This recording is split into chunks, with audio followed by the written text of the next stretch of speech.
Oh, okay. Good evening, everybody.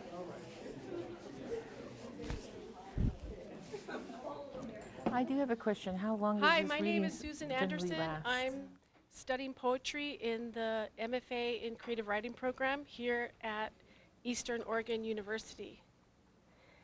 And I'm happy to present tonight for you Elizabeth Woody, our Oregon Poet Laureate. Elizabeth Woody grew up in Madras, Oregon. She's an enrolled member of the Confederated Tribes of the Warm Springs and the author of Luminaries of the Humble. 7 Hands, 7 Hearts, and Hand into Stone. She is also the illustrator of Old Shirts and New Skins by Sherman Alexie. She's renowned for her work as a writer and artist. Ms. Woody teaches workshops and has lectured extensively. She has won numerous awards, has been anthologized. Her work has been translated into French, and it has been performed as spoken word on a CD. She worked as the director of the Indigenous Leadership Program at the nonprofit environmental organization EcoTrust in Portland, Oregon. She worked there for the past 13 years before she started her Poet Laureate tenureship. She's won an American Book Award in 1990 for Hand into Stone from the Before Columbus Foundation. And in 1993, she received a Medicine Pathways for the Future fellowship from the Kellogg Foundation from the American Indian Ambassadors Program of the Americans for Indian Opportunity. She's a recipient of the William Stafford Memorial Award for Poetry from the Pacific Northwest Booksellers Association and was a finalist in the Oregon Book Awards in Poetry. She currently sits on the board of directors of Soapstone, and I'm pleased to announce that she's here tonight to read for us. Please welcome Elizabeth Woody.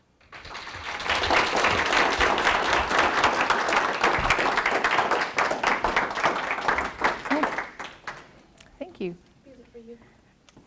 Thank you very much. So, flowers. Do you mind if I laid them over here? I don't want to be rough with them. So I'm going to read to you some work that I've been, is generally thought of as newer work. I've been writing since 1978, publishing, and probably seriously since 1983, and I actually ran into one of the most, an editor that was at the Northwest Poetry Review, and he was talking to me about why I had never submitted work to the Northwest Poetry Review, and I said, well, I did, but she rejected it. And he said, what? And I said, I still have a very nice note from you, because it was so kind, I kept it and put it in my ephemera. So someday my sister will have fun finding all those things. I've been in a really, it's a rare thing to have published as much as I have, because I don't really submit my work. I know a lot of people submit enormous amounts of work to publications. A lot of people have agents who submit their work, but I've been finding myself in the last 20 years or so just responding to requests and commissions. So a lot of my essays have been commissioned, and my poetry has been requested. So I got to the point where most of the poetry I have now that's been unpublished, that's not in a book, is published. So I have to get it collected and put it into a book form, so sometime soon I will do that. I think that the reason why people request my work is because I'm an American Indian. I'm a Warm Springs Confederated tribal member. When I first started out writing, people were they weren't very inclusive. Let's just say that is the case. And when we formed the Northwest Native American Writers Association in the late 80s, one of the things that we talked about was getting into mainstream universities in the region and nationally to lecture and to share our published works, because most people thought of what we call the buckskin bards, you know, these men and women who were buckskin and did the Lord's Prayer and had wonderful things to share, but weren't necessarily considered serious writers. And, well, we thought of ourselves as serious writers, but we also felt that we were overlooked in a lot of different ways. And I think that early on, when we got invited to present and to read at the Portland Poetry Festival, one of the things that happened is they didn't really want to have us at Powell's Bookstore because they didn't feel we would be much of a draw. And that was, you know, Philip Cash, myself, Diane Million, Christos. I'm trying to think of who else was in that pile of people. But Mike Powell at that time said he didn't want to be associated with a flop. And Bill Stafford, who happened to be, I guess must have been an earshot, said, well, I will read with them. I have Indian ancestry. And they said, would you really? And he said, well, if they'll have me, doesn't mean that they'll want me. And of course we said, yeah, Bill, we want you with us. We love you. You've always been very good to us. And so we read together, and it was standing room only. So that's a little bit of history, and I think it's really nice now to be able to look back and see all of the work that's been done in terms of, well, one, people receiving fellowships. Somebody mentioned Sherwin Bitsui's name tonight, and he was a young student at Institute of American Indian Arts. When I left the first time, he showed up and said, where's Elizabeth Woody? And I was already gone. But he did, he and I eventually read together later, and there's just a phenomenal amount of young writers who are being taken very seriously and who are thought of as very much thought leaders and work very hard at what they do. So I'm kind of at the other end of the spectrum. I'm the poet out the pasture as poet laureate. So that's tongue in cheek, but that's the way it can feel sometimes. I like to share the work with you because, you know, there's things that we talked about tonight at dinner that I realized, of course, that there's things that I've seen and grown up with that a lot of people don't see and have not grown up with. And my friend Philip Cash and I are about the same age, and we were talking about things that we saw as children in the circles of medicine and circles of Indian doctrine and ceremony that we thought would always be there, but aren't there anymore. And so there's things that are important to recount. So Celilo, which is also called YM, Root Feast and Salmon 2005, is a small piece I wrote for a book on the Columbia River.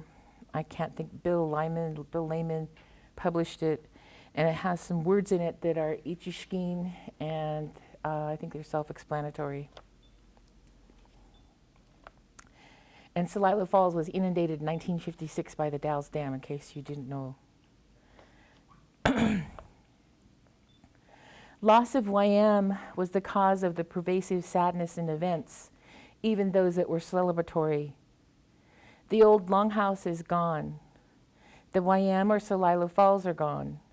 Still courage, wisdom, strength, and belief bring us together each season to speak to all directions the ancient words and show responsible adherence to original instruction.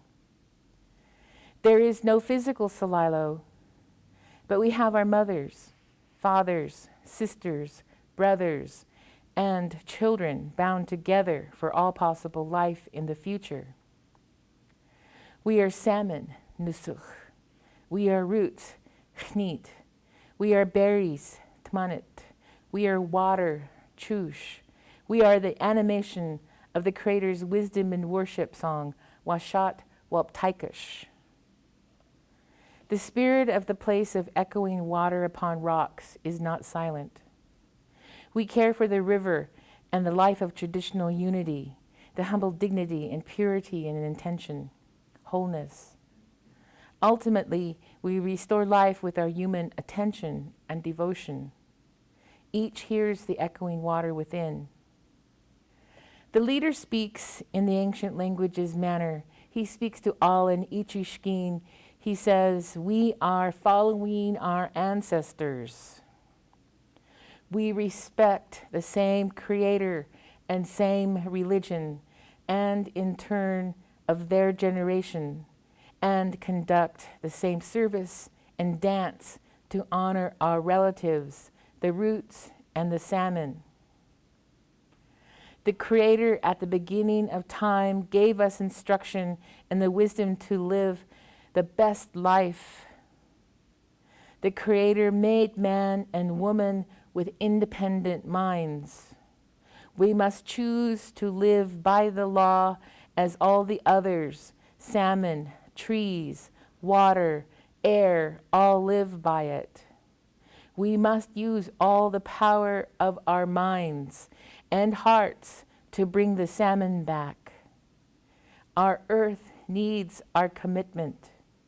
That is our teachings. We are each powerful and necessary. All lift their hands, palm open and upward, to acknowledge and recognize the veracity of the speaker. The presence of the Creator's strength is among us and inside us. The words enter the greater and expansive essence of living earth. We are land, we are water. Our passion is the fire in our home's hearth. We all exchange the same air and exclamation. We are all one.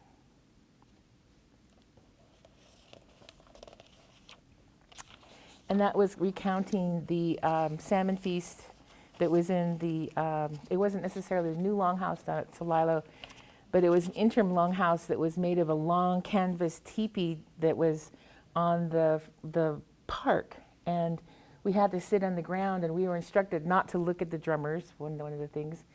And we had to eat our food in that succession. But I was sitting next to a woman who is African American and whose children were less African American, and she said to me that she remembered Celilo, and she always came to the salmon feast. She brought her children, she brought her grandchildren, her great-grandchildren, and her great-great-grandchildren to the salmon feast.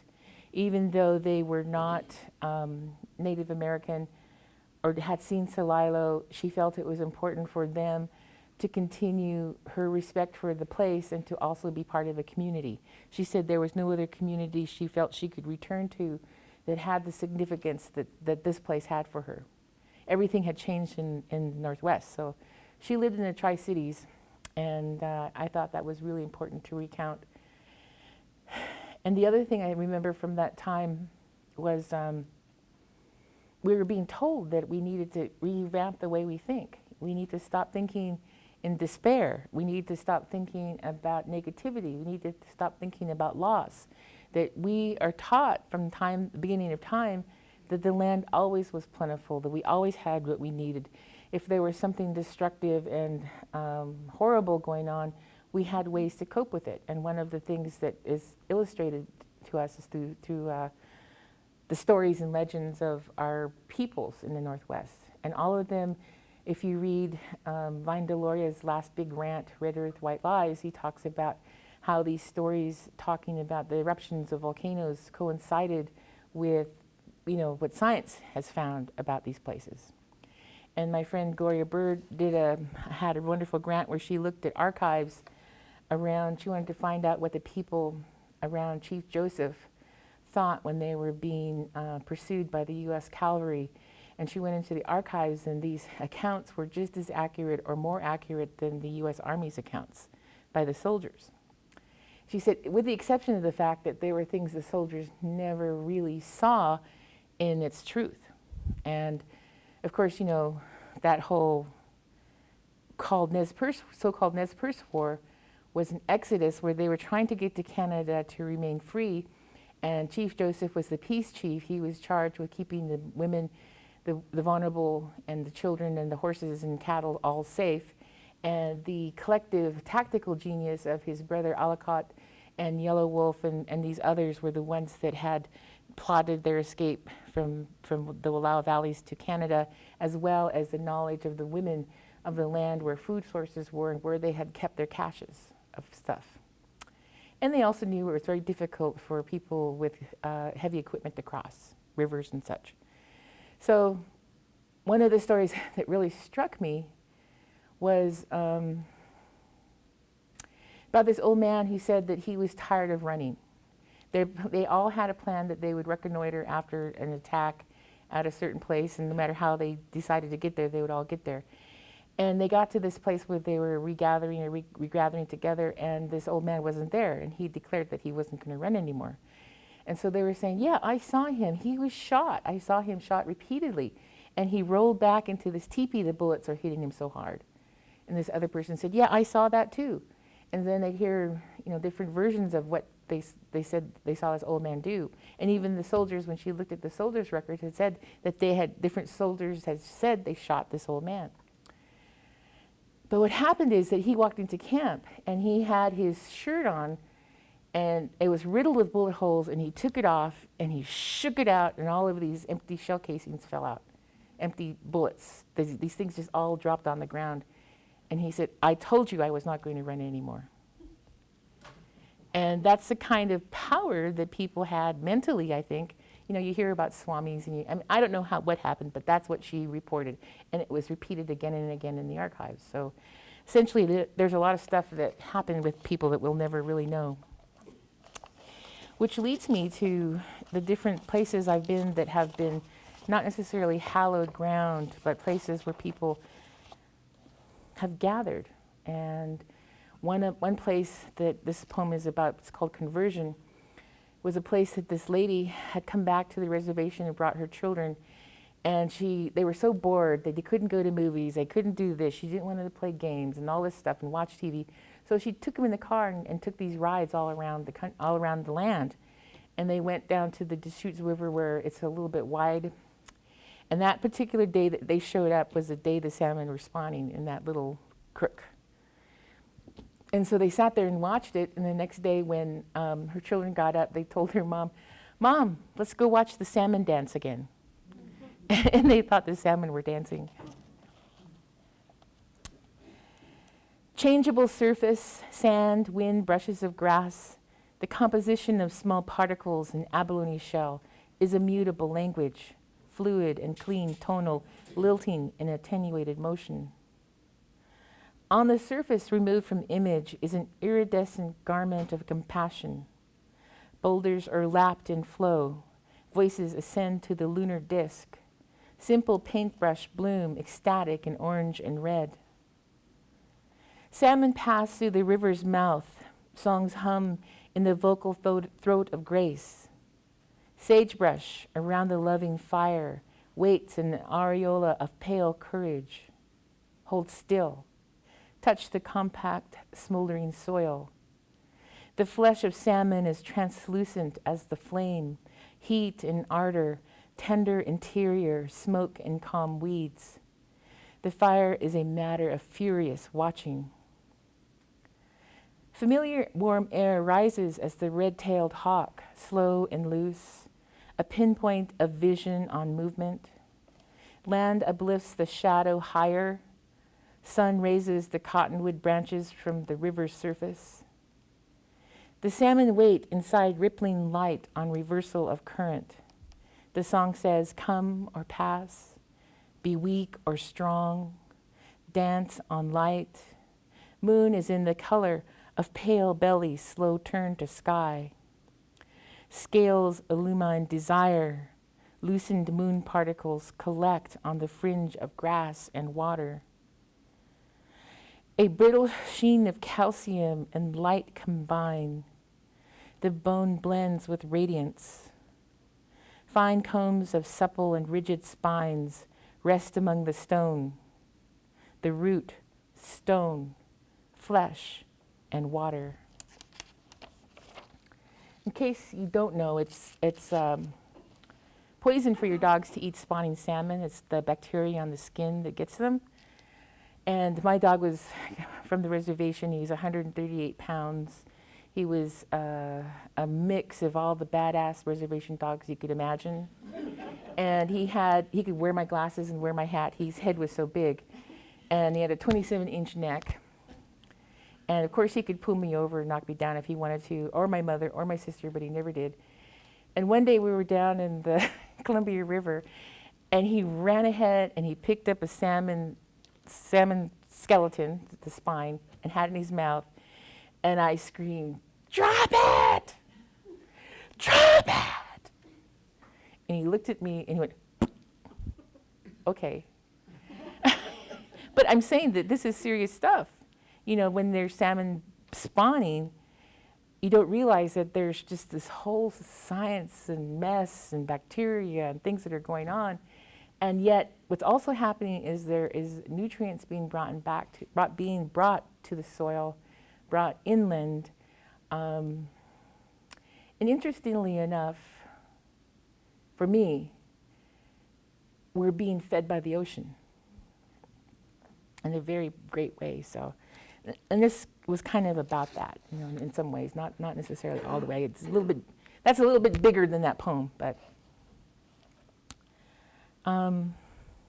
My father is Navajo, and he married my mother.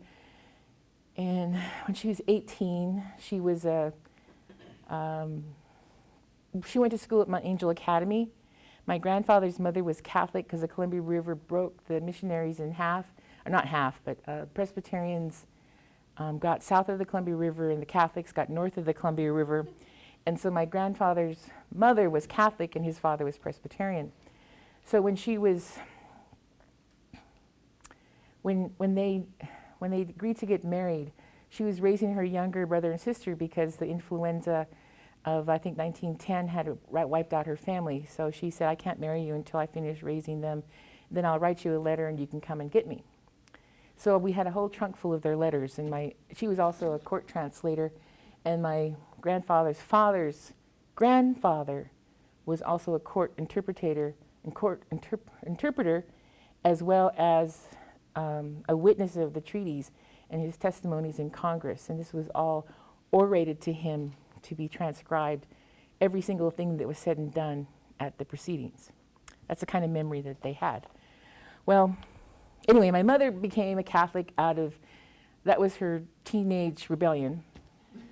And she went to Mount Angel Academy, worked in a cafe, and that's how she met my father, who was working on the railroad. And he was like movie star handsome, and she was movie star gorgeous. They used to call her the Indian Ava Gardner, which I personally thought she was prettier. But but anyway, they had me, and my memory, like when I told you tonight about being mute, I think my first language was Navajo, so I didn't understand English in the preschool that I went to. I understood what was going on by observing, but I really don't remember what anybody was saying. But I know that as soon as my father arrived, I ran to him and stopped nonstop chatter, to him. So I think my first language was Navajo, but I don't recall it. And so my father wants me to learn Navajo and gave me a book, like one of those Navajo for Dummies books. And I don't think I can do it, but I wrote this poem about it and about him. And there's a couple of references in here culturally that I need to explain. One is the hard rain, which is this really heavy, heavy rain that's male. And then there's this soft, misty rain that's female. My grandfather's clan he's born in the Jemez clan, which is a pueblo in New Mexico, and which means the beginning of that clan was a Jemez woman who married a Navajo, and their children were all in that clan. And which is where our Spanish comes from, is what I'm told, and where my father's temper comes from, and where my temper comes from. So I don't know if that means Spanish people are temperamental, but but in the Southwest, there was the Spanish that have been there for a long, long time. And in fact, they asked this one old farmer what foreign languages he spoke, and he said English. Father, it is the language's desire. Father, security is found in the embrace of the language encoded in the child rendered as daughter, and the blue air of twilight, and at dawn, dirt and path rumble under a calming trot. The sky does not end so easily in the patter of the hard rain. You seem near. The clinging wet hair is a cloak of absence. I know about water. It attracts the current by gravity and lightning by its elemental nature. This includes the grave thoughts of what protection is offered the assaulted. I am a fierce incarnation of your lineage. The black lace on the forehead and blanket's rough texture are not contradictions. I transpose the sound. It is the language's desire to move as the wind. Masculine genesis forces the water to rise up and fall as hard currents. As rain, awestruck by the sweet corn's thirst, the shirring wind of its tongues rattle incomprehensible words.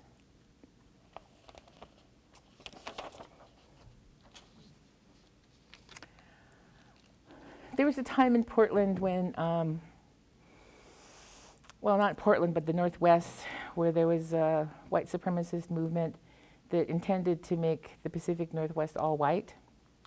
And a lot of my friends that were writers in the Northwest Native Writers Association were often on the edge of that, making sure and observing and watching that they can hold them in check, and that also we would not be assaulted by them. And I lived right around the corner from what was called the neo-Nazi skinhead youth movement. And I would walk by with my dog, which was a Cocker Spaniel poodle. She was an ex-hobo dog. And the girls would pet her and say, what a beautiful dog. And their boyfriends would jerk them back and say, don't talk to that effing Indian dog. And I thought, she's a hobo dog. But then I didn't want to get into it. But they were too chicken. And I was young then, and I may not look like it now, but when I was young, I was really kind of tough. And they never messed with me. But they beat to death a young man who was in the wrong place at the wrong time. And my neighbor heard it. She didn't report it. And eventually that led to the laws that no longer should you commit hate crimes, you would go to prison for it. So that's kind of what some of that is about. There was other things happening, and my father called me and said, I know you know about water. And that's what started this whole poem sequence, was thinking about, I know you know about water. What does that mean? Well, we are 98% water. We impact water with our thoughts. I'm sure you've heard of that Japanese man who thinks hateful thoughts of water and changes it changes its patterns. And also people believe in the power of it, and it's a reinforcing life force for us. And yet it's something that we're destroying with no thought of what repercussions come from that. So anyway, in the Southwest, water was even more precious. And I thought about it when I wrote this poem called Walk, and about how even looking at clouds can be portents, some people even say, oh, can you read that cloud? There's just a lot of this kind of mystery that people who live with scarcity can attribute to signs and to omens. And it's about my dog, the hobo dog. It's called Walk. Polarity currents through solitary mesh of the screen door, an interior opacity and exterior brilliance. This door slips with ease into peeling frame. Heat rakes a circular motion through brittle disintegration. A small level of water seeps into the well. While sheets are pulled smooth over the bed, the dog waits for the pastime of walking in the lead. The dog and desire meet. The walk is longing pressed to solitude, an objectionable crease of union. The breath evolves into another aspect of this unity in the parameters of catching light, the face of plateau pressed against the sky makes nostalgic concessions. One intention is for another status, a body contentious with enigma and solution. We are molten and volatile, or inert, or acquiescent. Swinging hands, the dog, repetitious leg, walking is a common virtuous exertion. Acquainted with necessity, the solid layers of presence and stability is hard to comprehend, except as recipe and familiarity. A tender gratitude presently based on sturdy measures moves in the cup of this, and a pinch to enrich the meal. Imagine your warm hand in palms folded over the reach and cupped. Hands are the size of one's heart. 4 hearts fold into the work of touching and mixing. It is hard to walk the distance with the aging dog. She limps and one eye weeps constantly. In recollection, the placing of a gift is artful, the way the colors match inside the house, and how perfect the order of high desert moves the light into slants, the absence of shadow. This design is superior. To make a basket hold water, pull its strands taut and fine. In this basket, the hands firmly pull the fibers together. With each turn of the wrist is honed skill, method, and practice. To give the container, it seals the agreement for plenitude.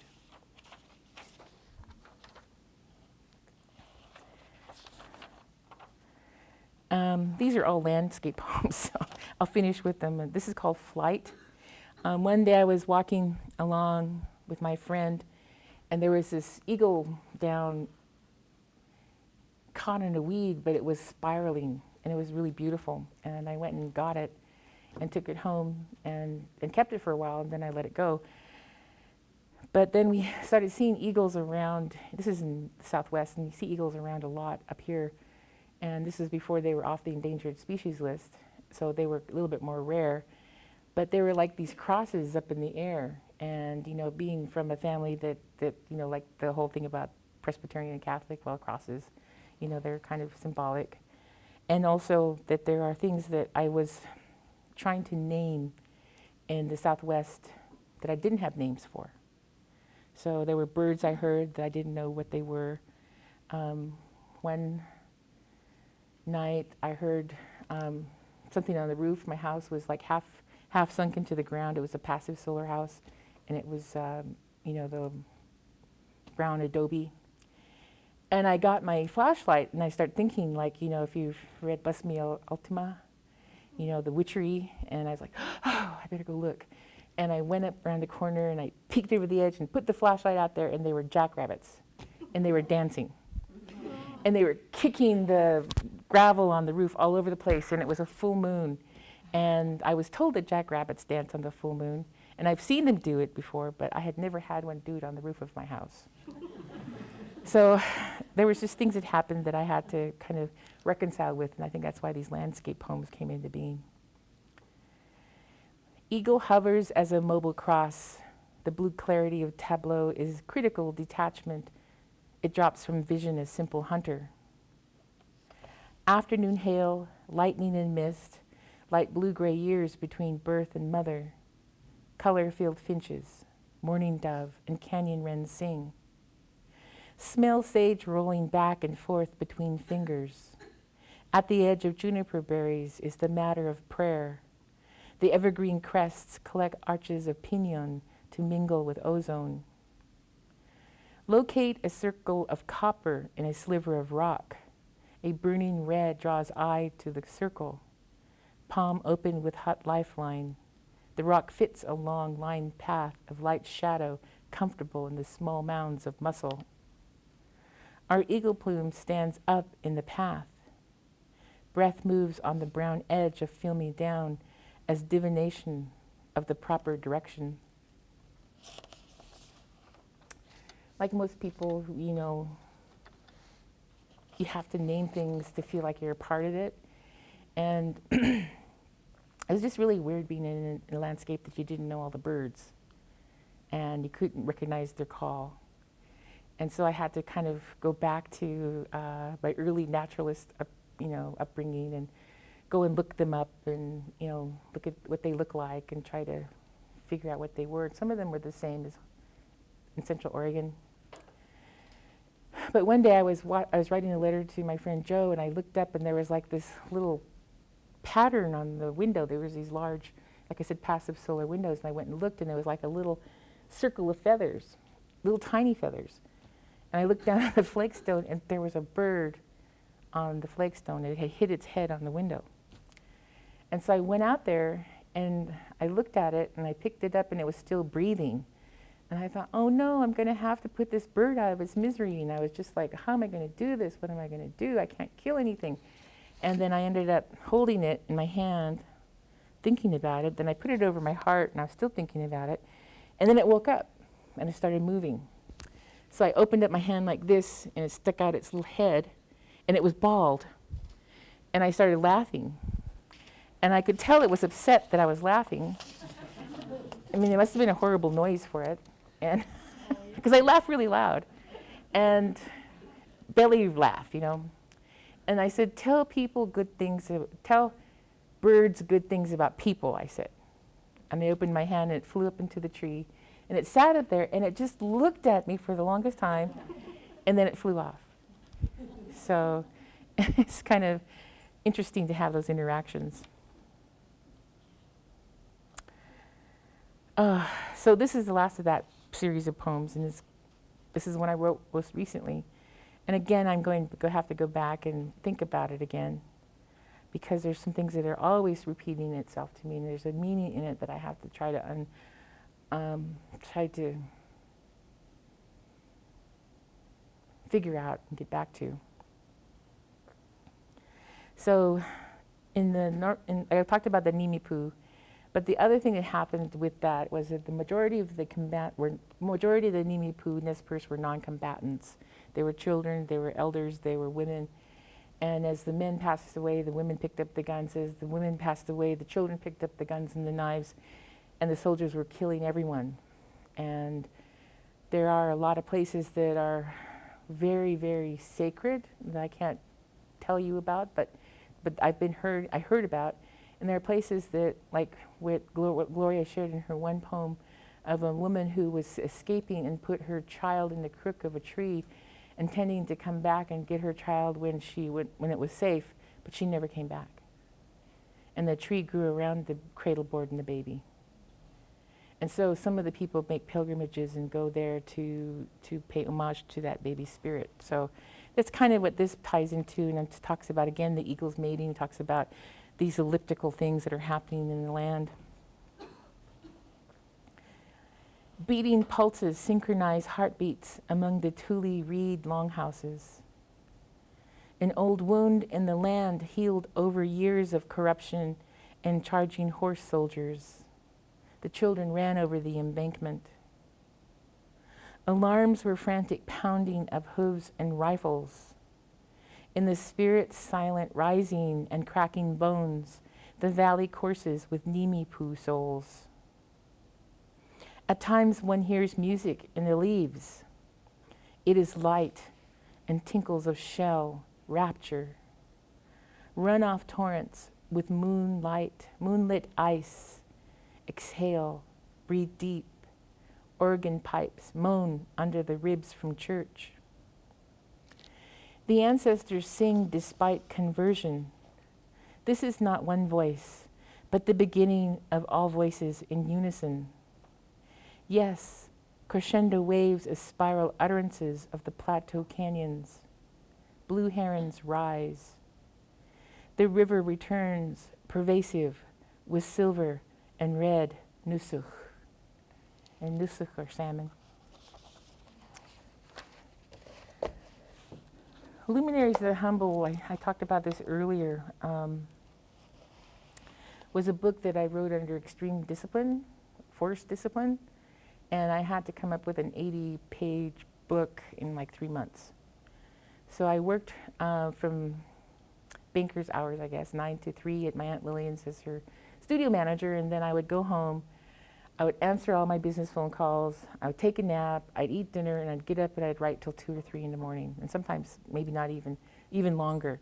But I was writing on a stenographic notepad, I was writing on legal pads, I was just continuously writing and giving myself some challenges and whatnot. But basically, that's how this manuscript came together out of the initial, maybe 30, 20 pages, I don't know how many pages that were written. And I went back to a lot of stories that were very important to me. And one of them had to do with my grandmother and about the things that she made with her hands. And all my grandmothers, made, tanned hides, made buckskin dresses. And I didn't really know a lot about these dresses because we only had maybe one in the house when I was growing up, because everything had been stolen or sold.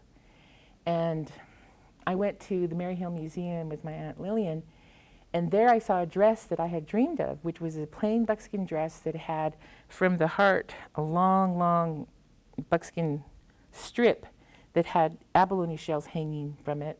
And then all along the bottom of the hem were deer hooves. And of course it had this pattern that was like a V on top, and it had like a triangle of fawn spots, fur, with the tail in front and back, and that's called a two-tail dress. I didn't know that. So I went back and I was tanning hides, teaching in summer camp with this elderly lady who was my auntie, and she said, "You should make that dress. I haven't seen one like that in a long, long time." She said, "And it's really unusual that you even dreamt about it because nobody else wears them here."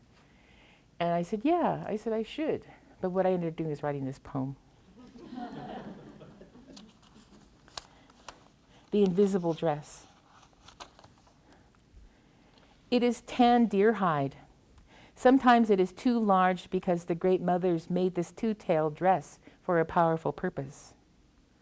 Constructed with water, soaked in brains, scraped on tree posts with rib bone, it was imbued during this process with thoughts for protection and legacies. They evoke the stars, the light with symbols, patterned behavior with song. This is given in dream, the tones focused, luminous depiction of story. Neither flesh nor labor are empty of reflection. Think of the deer. It is appropriate to cover with the handiwork of survival. The great fathers brought this passage about safely in their hands. Infinite in this dress, together, brought back through hardship and inexplicable turmoil, we emerge again, wearing this dress, necessary and radiantly fearless.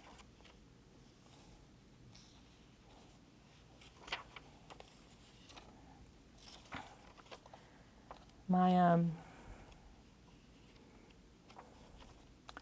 poems in that section are kind of more based on, these types of stories, thinking about, the landscape, thinking about,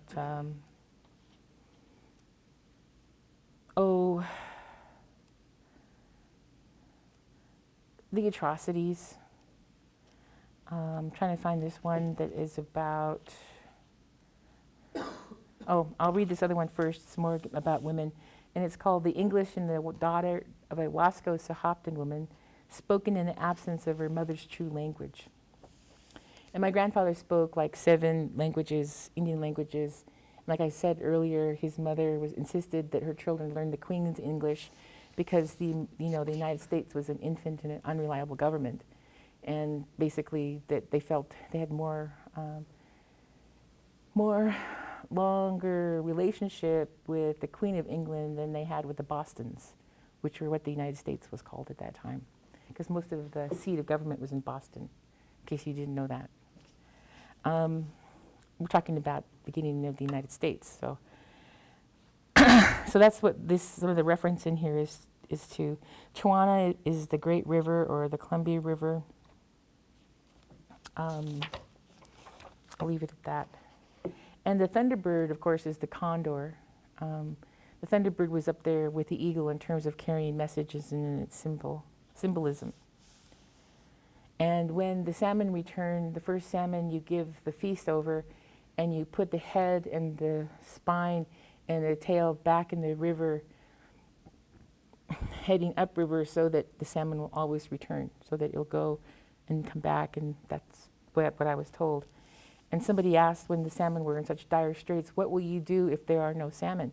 Well, we will take the last salmon and we will give it thanks, and we'll put it in the river as we've been instructed. Nothing else we can do.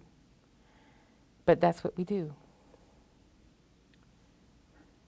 This mother tongue, the Queen's language, is lonely, singular, bereft of the relationships to bloodkin, medicine, or tradition.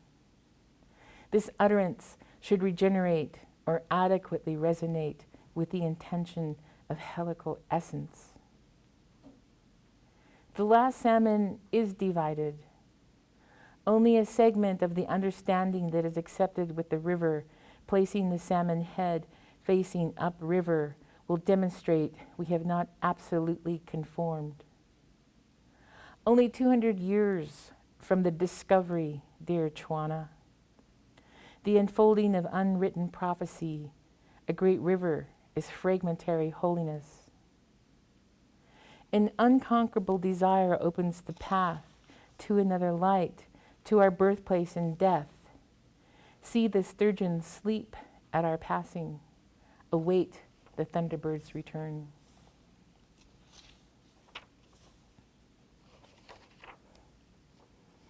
So, Straight and Clear is a very long poem, and I know it's getting late, and thank you for your patience.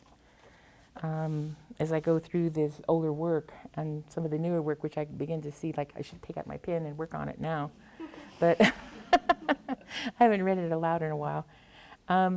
This is called Straight and Clear, and it's in sections, and it's about the men in my family, and one of them is named Schwicht, who's my uncle, who's the intergovernmental director in Warm Springs, and does a lot of different things, like helping, working with the U.S. Army Corps of Engineers and breaking each new general that comes in. I have other things in here that I probably should explain, but I know that people like Pita's my first cousin. Shagaglalal is the petroglyph in the Columbia River Gorge that is like a bear with ears, but she was the last woman chief before the people were real people, and Coyote changed her into an image to watch over us. And that village that she overlooks is my grandfather's mother's village. I don't mean to insult anybody when I talk about the foundling fathers, but that was a term that we were using at the time. And Memaloose Island is a place where we had our ancestors buried, and they were buried above on the rocks, but they were removed and all of the skulls and bones were dispersed around the world for scientific study. And there was one man, I can't remember his name, my apologies, who chose to be buried out there with the Indians because when the resurrection came, he took his chances with the Indians. So I'll read it. 1. Between the confluence of the rivers, the smolt twist and die in massive turbines. Liaison between the proliferation, Nusach, and all the commissions. Schwicht watches the roll of dice pitched in bone games about irrigation, treaty, and young vulnerable fish.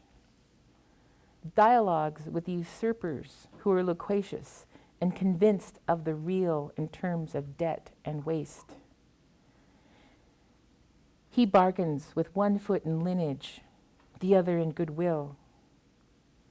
Through the language's power of connection, words make the river water flowing into time, entitles the glacier water, becomes the clouds, the land absorbing light, an obvious promotion of value beyond just conference.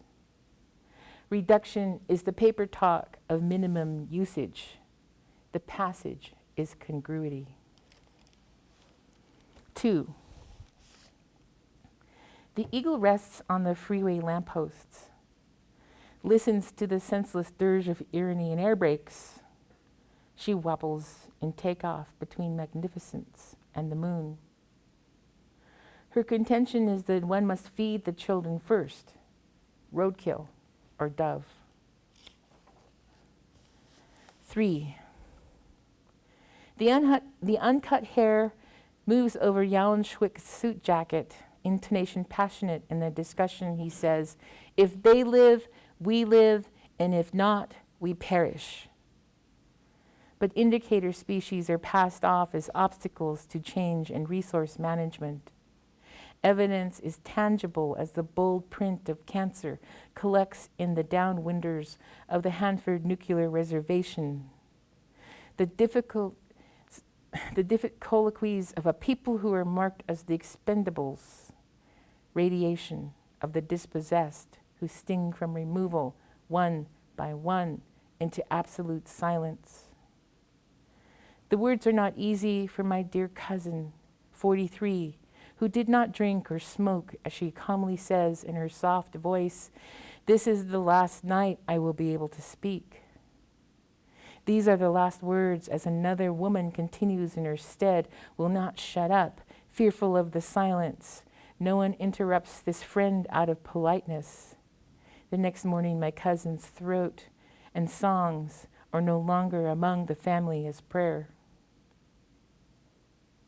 4. We are living in the soil, part tree, a bed of free creek, the head of volcanoes that weep steam. Divided in parts, the plates shake, rain does not come.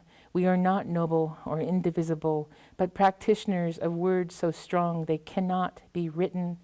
The words can only live as each being who lives is an anomaly to the futility of these systems that have decreed death. Death masks encroachment without respect. The words are the core of the trees that represent the elder government of this continent. The ignoble savage may only be a foundling father, a Washington or Franklin on the dollar bill describing itself. The hands it has changed. 5. He paints hands, the signature of the unwritten heritage, over and over, growing larger each year until a document as large as a canyon wall is signed by this method, the hands of the people, who are not X's on treaty or land sale. The hands are presence, action, as well as tool for rebuilding from the wreckage. 6. It is not ease or congratulatory gestures that enable men to grow who are men of the land. The smell of the smoke and salmon is worn as the cape of princehood. Pita's questions are not out of proportion when the child asks about the return of ancestral bones moved from Memaloose Island. In fairness, he asks about the poor white man left behind, who chose to be buried with the Indians in case the dead rise at Armageddon. He trusted his soul and chances with the humble houses of bones. Separation falls between this figure and our anonymous bones, inundated in prophecy by the hydroelectric dams. The child asks for the return of his ancestors' bones because it all seems so unfair. The skulls in the black and white photo postcards stare into his chest. Femur bones are crossed recklessly, not religious. On the drive to the point in Chuana, where Shagoglalal looks over the backwaters, an old rattlesnake presents himself. The son and father hang over him from the car. The son says, "What an old grandfather." The snake, "I am old because I am connected in all my parts to the earth. I feel the vibration of the center as I coil and roll on to the river, not ambivalent.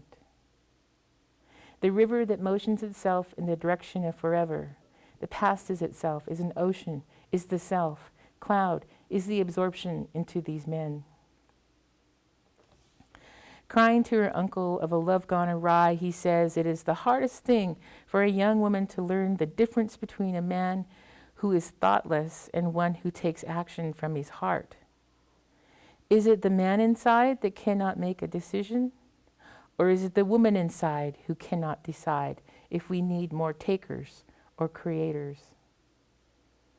The land bends its back to accommodate the monolithic presence of volcanoes in the atomic reactors. The woman chooses, always chooses.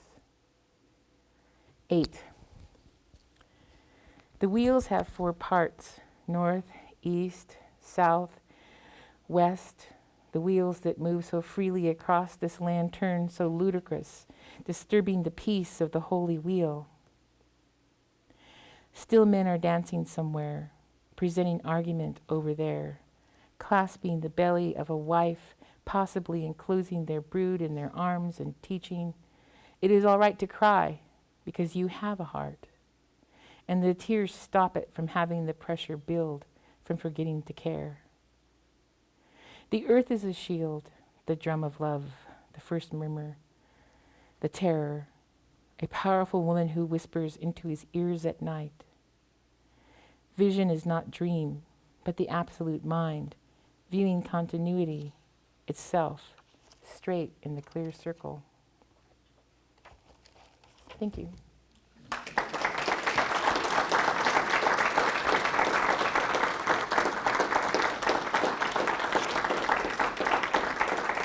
So I'm going to close at that. Is that 8:30 is okay?